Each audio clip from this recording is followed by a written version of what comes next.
सांगलीतील प्रभाग क्रमांक 18 मधील आकाशवाणीच्या पाठीमागे पाण्याच्या टाकीजवळ सुभाषनगर वराद रेसिडेन्सीच्या समोर गेली 2 महिने झालं रस्त्यावर पाणी साचून आहे। रोडवर पाणी साचल्यामुळे येणाऱ्या जाणाऱ्या नागरिकांना याचा नाहक त्रास सहन करावा लागतोय।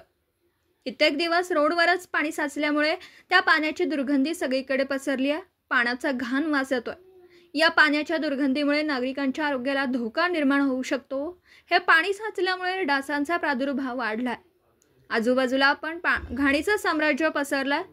कित्येक दिवस झाले तरी महानगरपालिकेने याच्याकडे दुर्लक्ष केलं असा स्थानिक नागरिकांचा सवाल आहे। या भागातील मुकादम आणि स्वच्छता निरीक्षक यांचे पूर्णपणे दुर्लक्ष आहे। महानगरपालिकेचा आरोग्य विभाग झोपेचं सोंग घेतो आहे का असा आता प्रश्न पडला।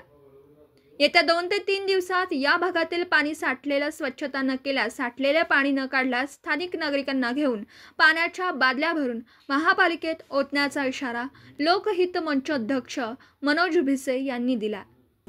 दिवसभरातील घडामोडींचा आढावा घेण्यासाठी पाहत रहा N24 मराठी न्यूज चॅनल।